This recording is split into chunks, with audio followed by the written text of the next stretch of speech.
सिर्फ सपने नहीं दिखाते,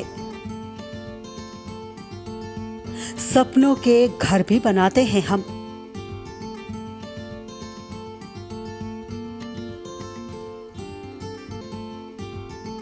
इरादे हो उड़ने के तो हौसलों को पंख लगाते हैं हम।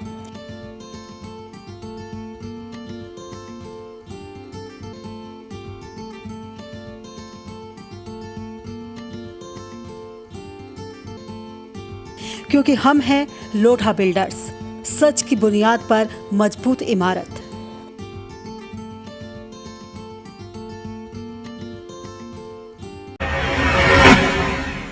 स्वागत है आप सभी का इंडिया लाइव 24 में। आपके साथ मैं हूं राखी खंडूरी, हाजिर हूं तमाम देश और दुनिया की छोटी बड़ी खबरों के साथ। तो चलिए बढ़ते हैं खबरों की तरफ।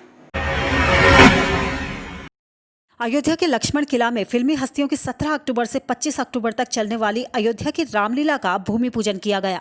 भूमि पूजन में दिल्ली में सांसद प्रवेश साहिब सिंह वर्मा, फिल्म एक्टर बिंदु दारा सिंह, अयोध्या महापौर ऋषिकेश उपाध्याय और अयोध्या के सांसद लल्लू सिंह समेत विधायक वेद प्रकाश गुप्ता भूमि पूजन में शामिल हुए।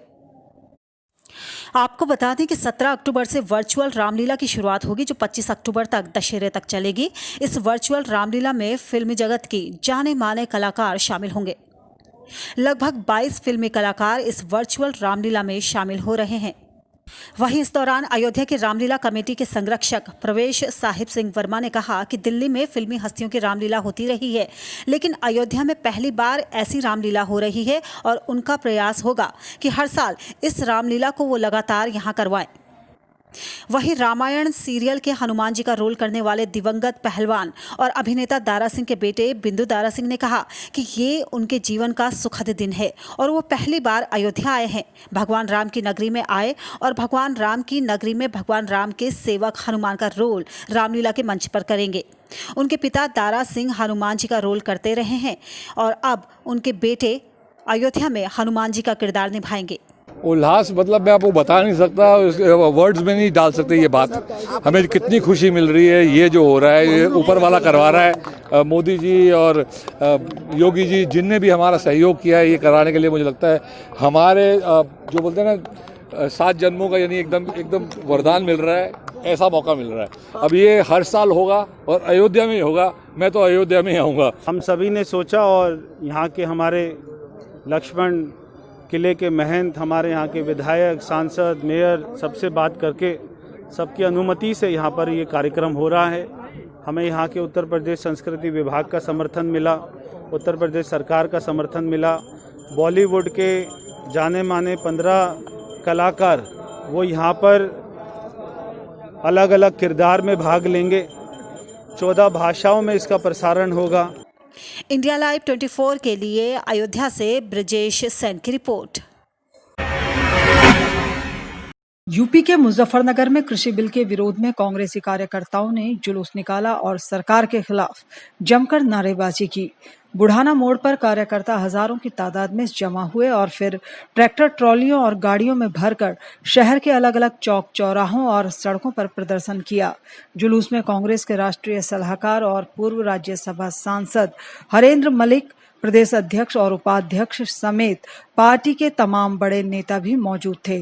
प्रदर्शन कर रहे कार्यकर्ताओं ने इस बिल को किसान विरोधी बताया, साथ ही सरकार से बिल वापस लेने की भी मांग की। इंडिया लाइव 24 के लिए मुजफ्फरनगर से अमजद रजा की रिपोर्ट। काशीपुर में हाईकोर्ट द्वारा गठित की गई एक कमेटी ने कोविड केयर सेंटरों का निरीक्षण किया। निरीक्षण के दौरान कोविड केयर सेंटरों में भारी खामियां देखने को मिली, जिसके बाद टीम की अध्यक्षता कर रहे जिला विधिक प्राधिकरण के सचिव अविनाश श्रीवास्तव ने इसकी रिपोर्ट तैयार करके कोर्ट में भेजने की बात की है। आपको बता दें कि कोविड केयर सेंटरों में लगातार अनियमितताओं की शिकायत मिल रही थी, जिसकी जांच करने के लिए हाईकोर्ट ने टीम का गठन किया था। निरीक्षण के दौरान टीम ने गौतमी हाइट्स और अनन्या होटल में बने कोविड केयर सेंटर का निरीक्षण किया, जिसमें टीम को कई खामियां मिली। निरीक्षण के दौरान कोविड केयर सेंटर में बनी किचन में सड़ी हुई सब्जियां देखने को मिली। वहीं जिला विधिक प्राधिकरण के सचिव अविनाश श्रीवास्तव ने कहा कि पूरे जिले में कोविड केयर सेंटरों का निरीक्षण किया जा रहा है, जिससे कोविड केयर सेंटरों में भर्ती मरीजों को शारीरिक और मानसिक रूप से बेहतर व्यवस्था दी जा सके। गौतमी हाइट्स होटल हमने निरीक्षण किया, लेकिन जिस अनुसार वो होटल है उस अनुसार वहाँ हमें व्यवस्थाओं में खामियां मिली हैं, जिसका खुलासा हम खुद अपनी रिपोर्ट में करते हुए माननीय उच्च न्यायालय को अवगत कराएंगे। और अनन्या होटल में भी हमने कुछ कमियां पाई हैं, उन कमियों के संबंध में भी माननीय उच्च न्यायालय को अवगत कराया जाएगा। इंडिया लाइव 24 के लिए काशीपुर से जुगनू खान की रिपोर्ट। छत्तीसगढ़ में दंतेवाड़ा के कटे कल्याण थाना क्षेत्र में पुलिस की टीम ने एक बार फिर नक्सलियों के इरादे पर पानी फेर दिया, जिससे बड़ा हादसा होने से टल गया। दरअसल जिले के सुरनार और टेटम की पहाड़ियों के बीच नक्सलियों ने 10 किलो आईईडी लगा रखी थी। ग्रामीणों से मिली सूचना के बाद डीआरजी की टीम एंटी बम स्क्वाड के साथ मौके पर पहुंची। सर्चिंग के दौरान आईईडी को बरामद कर लिया गया। यह आईईडी एक प्रेशर कुकर बम था, जिसका वजन तकरीबन 10 किलोग्राम था। इस बम को सुरक्षित निकाल लिया गया और कुछ ही दूरी पर सुनसान इलाके में ले जाकर इसे डिफ्यूज भी कर दिया गया। इंडिया लाइव 24 के लिए दंतेवाड़ा से मनीष सिंह की रिपोर्ट। बिजली के निजीकरण के विरोध में यूपी में तमाम बिजली विभाग के अधिकारी और कर्मचारी हड़ताल पर चले गए हैं। ऐसे में बिजली सप्लाई ठप होने की वजह से लोग परेशान हो गए हैं।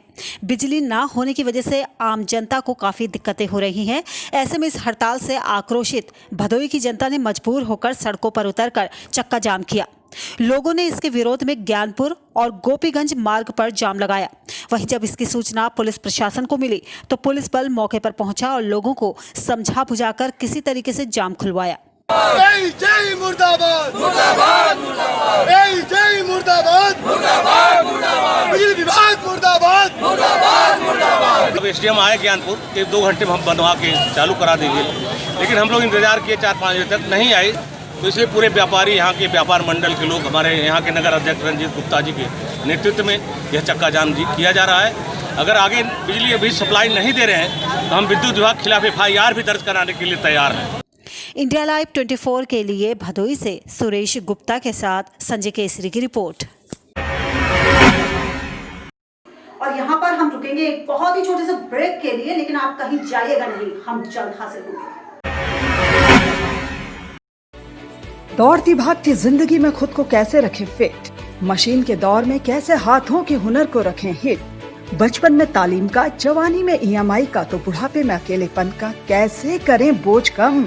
सिर्फ एक राह, प्रकृति से जुड़ें, प्राकृतिक अपनाएं, योग से जुड़े जिंदगी अपनाएं। देखिए हमारा खास कार्यक्रम योग है तो जिंदगी है, रोज सुबह 6 बजे इंडिया लाइव 24 पर।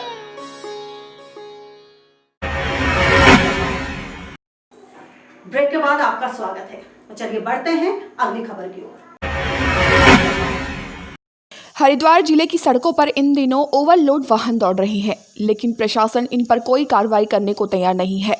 आपको बता दें कि जिले में बिना रजिस्ट्रेशन के ही ट्रैक्टर का कमर्शियल उपयोग धल्लड़े से किया जा रहा है। साथ ही आपको बता दें, बहादुराबाद से सिडकुल के मुख्य मार्ग पर ये वाहन देर रात से ही चलने लगते हैं। ना तो इन्हें संबंधित विभाग और ना ही किसी पुलिस प्रशासन का कोई डर है। ओवरलोड वाहन से आए दिन हादसे होते हैं, लेकिन फिर भी खनन कारोबारी बाज नहीं आते। साथ ही आपको बता दें कि खेती के उपयोग के लिए खरीदे गए ट्रैक्टर से बालू और ईंट ढो रहे हैं। इसका परिवहन विभाग को टैक्स भी नहीं दिया जा रहा है, जिससे राजस्व का भी काफी नुकसान हो रहा है। देखिए, इस पर पूरी प्रॉपर कार्रवाई की जाएगी और इसमें कार्रवाई हो भी रही है। पूर्व में भी इसकी एक शिकायत आई थी, तो पुलिस ने इसमें कार्रवाई करी थी, गाड़ियों की सेल की भी कार्रवाई की गई थी और चालान की भी थी और निरंतर इसमें कार्रवाई की जाएगी। इंडिया लाइव 24 के लिए हरिद्वार से वीरेंद्र रावत की रिपोर्ट। पूरा मामला साजा विधानसभा के ग्राम चिल्फी भेडरवानी का है, जहां झिपानिया जलाशय से निकलने वाली नहर से क्षेत्र के किसानों को फसल के लिए पानी दिया जाता है। गौरतलब हो कि किसानों के हित को ध्यान में रखते हुए राज्य सरकार ने विगत वर्ष 22 किलोमीटर नहर को रिमांडिंग करते हुए सीमेंटीकरण कर दिया गया है, जिससे पानी अब अंतिम छोर तक पहुंचने लगा है और किसानों को पर्याप्त पानी मिल रहा है। लेकिन कुछ जगहों पर निर्माण कंपनी के ठेकेदार द्वारा लापरवाही के चलते नहर में पानी नहीं पहुंच रहा है।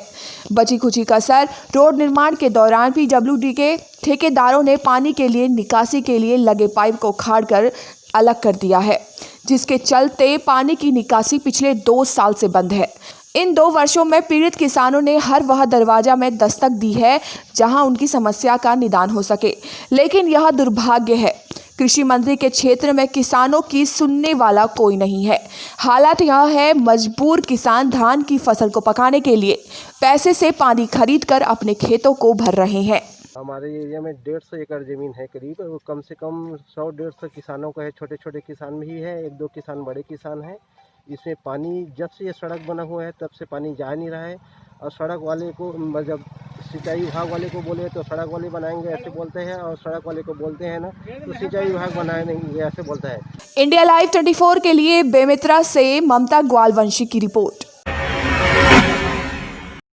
पुणे बंगलुरु राजमार्ग पर माल ले जा रहे एक ट्रक ने कई गाड़ियों को टक्कर मार दी। सड़क पर हुए इस भयानक हादसे में एक शख्स की जान चली गई, जबकि कई लोग घायल हो गए। वहीं कई वाहनों को भी इससे नुकसान पहुंचा है। बताया जा रहा है कि मृतकों की तादाद और भी बढ़ सकती है। घटना की जानकारी मिलते ही स्थानीय पुलिस मौके पर पहुंची और घायलों को निजी अस्पताल में भर्ती कराया। बताया जा रहा है कि ट्रक चालक का संतुलन बिगड़ने से ये हादसा हुआ। उधर स्थानीय पुलिस भी मामले की जांच में जुट गई है। इंडिया लाइव 24 के लिए पुणे से रमेश की रिपोर्ट। और इसी के साथ इस बुलेटिन में बस इतना ही। दीजिए इजाजत। नमस्कार।